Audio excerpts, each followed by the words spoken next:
Hi, good morning. This is Miss Carson. I wanted to reach out to you guys to say hello.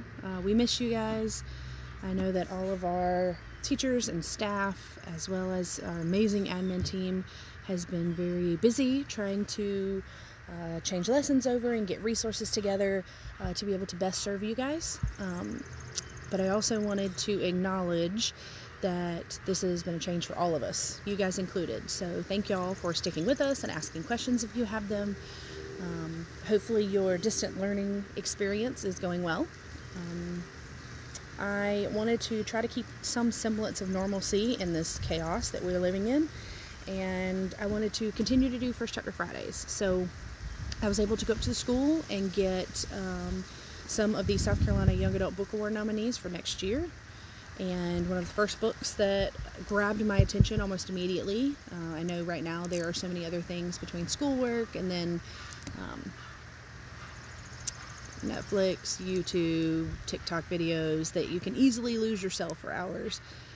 So I specifically picked this book because it grabs you right from the very beginning. So it's from our horror thriller genre, and the book is titled What You Hide by Natalie Richards.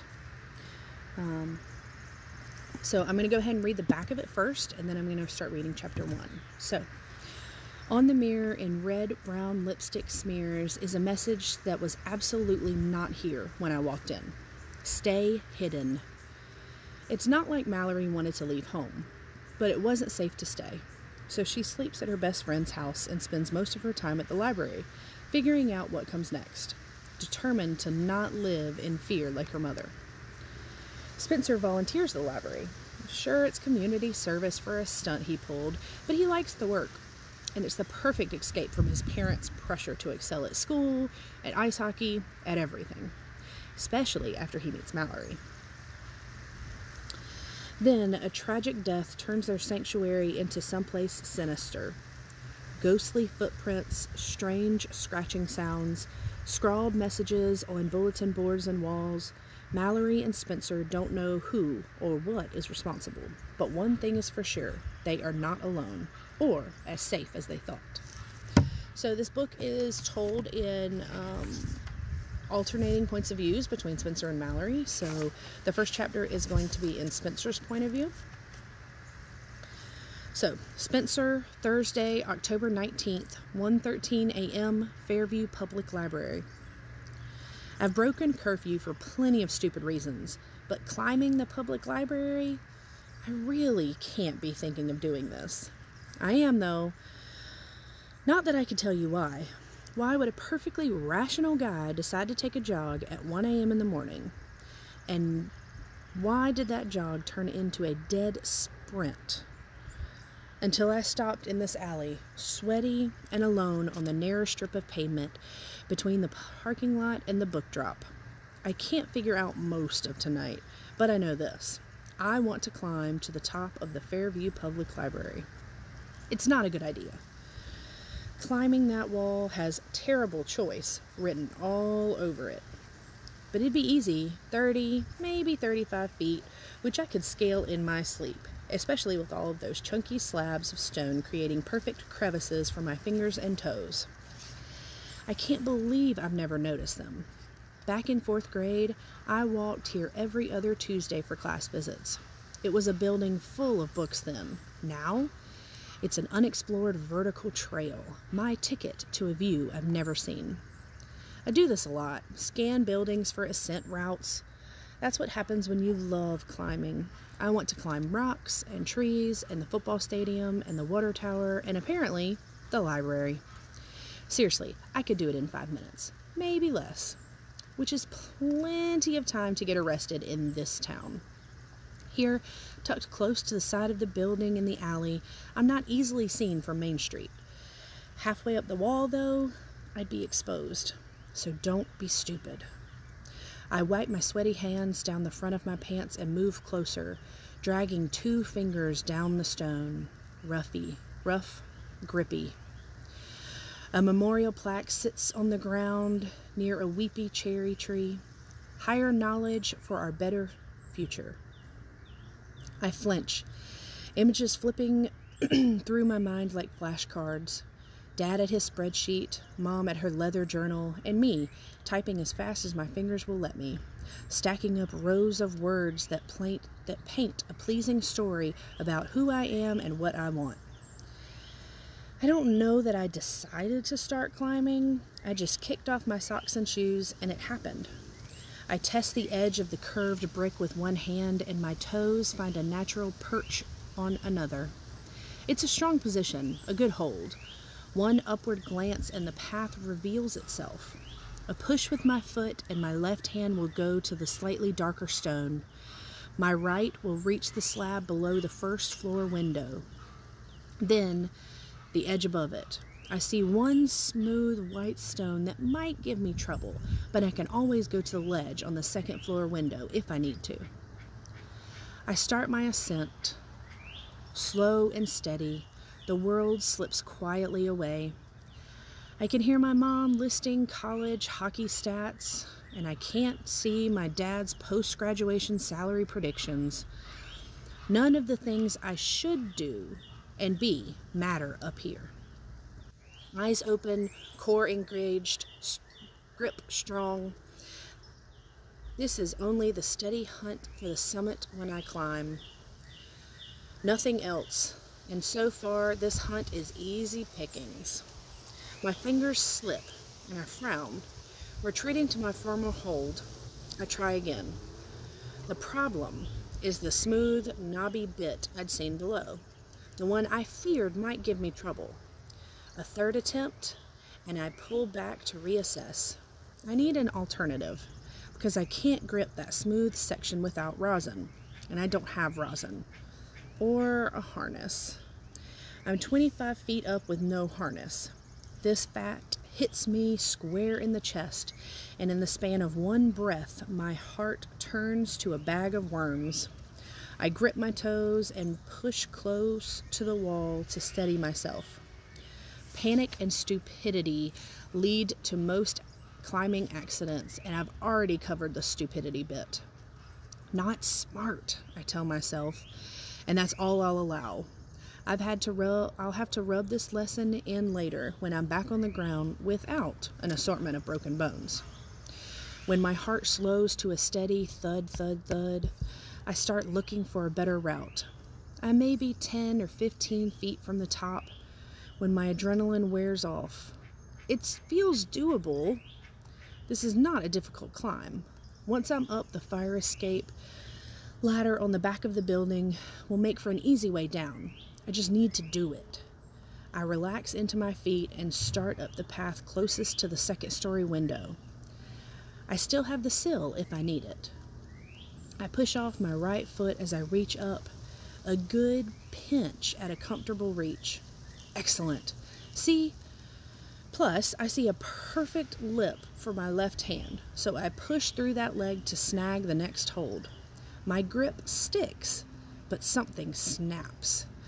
My left foot drops hard, leg scraping stone. I lurch in the opposite direction, forcing my center of gravity to the right. Was it the brick? I glance down at the wall below, seeing freshly cracked stone where my foot used to be. Bits of mortar and rock lay in the grass, and my stomach drops into my feet. I was standing on that seconds ago. If it had broken any earlier, I'd have fallen. I lick my lips, heart pounding. Nothing about that brick looked wrong. There was zero warning, which means there might not be any warning next time. Who's to say the one I'm on now won't snap? My worry ratchets higher with every breath. I don't know anything about this wall. These bricks could be painted hunks of mortar for all I know. Every last one could break. Okay, new plan. I need to get up this wall before it falls apart. The window. The sill beneath it will be solid concrete. It'll hold and give me time to breathe. When my body is in line, I swing my left leg up hard. I have to get high enough to catch the windowsill. I overshoot it. My knee hits the glass with a crack, and I stop breathing. Mouth dropped open at the neat hole my patella punched in the pain. cracks spider from the hole in multiple directions. For one breathless instant, all I can do is stare, my bare toes resting on the concrete sill with bits of glass clinking down from the opening. Unbelievable. I kicked in the window. A shard hits my big toe and it jolts me into action. I drag myself to the right of the mess, my face scraping mortar. The window I broke is tall and wide with arched glass that looks expensive. I'll worry about that later. I need to finish this and get down before something else goes wrong. Nothing does. The rest of the climb passes without incident. At the top, I haul myself over the concrete cornice and drop to my backside, panting in relief. I should bolt for the ladder, but my legs turn to jelly. I need a second to catch my breath. I enjoy the view, which is nothing to sneeze at. Fairview is easy on the eyes from up here. A row of postcard-worthy businesses line Main Street, embellished with flower boxes and understated window displays. Here and there, iron benches rest under neatly trimmed trees, an invitation to linger. Beyond Main Street, the streets give way into a sleepy patchwork of lush green lawns with curving gardens and winding paths, and houses, large, beautiful houses. One of those houses is yours. My throat sneezes and I lean forward, staring at the soft glow of streetlights and curved streets. It is the definition of peaceful and safe, but I'm not feeling either of those things. I feel like I'm peering into another dimension, like I'm seeing something I've never seen, which is ridiculous. I live down there. Fairview has always been my home. Always? A flash of blue and white lights. The police. There's a single cruiser 6 or 7 intersections down Main Street, so someone must have seen me. Adrenaline floods my senses. Get up. I have to get up.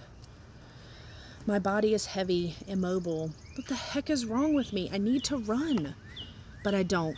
Moments later, the cruiser turns into the library parking lot, and it's like my body is frozen. My eyes follow the car as it parks, and then trail the beam of spotlight across the library wall. Shrubs and mulch are illuminated. Then the cherry tree.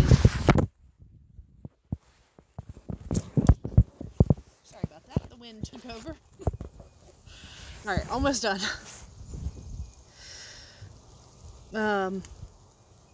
I'll start that paragraph over, but I don't. Moments later, the cruiser turned into the library parking lot, and it's like my body is frozen. My eyes follow the car as it parks, then trail the beam of the spotlight across the library wall. Shrubs and mulch are illuminated. Then the cherry tree. Next, my discarded socks and shoes. I wonder what they'll do when they figure out I'm up here. I wonder what it'll feel like when they take me away. I really like what this author does as far as describing how the stone feels, how how Spencer feels as he's climbing this, kind of the things he's trying to get away from in his life, as well as what climbing means to him. So I'll definitely probably finish this one, hopefully within the next couple days, and give you maybe another book review on it. I will be sending out an email here within the next day or so of resources for you to be able to find more ebooks and audiobooks, not just what we have in our library, but the public library, as well as some other resources that I've been able to find. Hopefully you all are staying well and well read.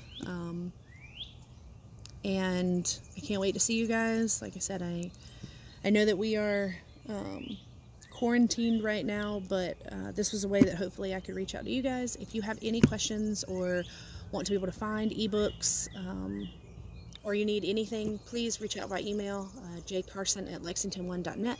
I'll be happy to respond. I'll have to respond between nap times because my little one is at home with me, and a 1-year-old really doesn't understand when you have to text back. So it may take me a little bit, but I promise I will respond.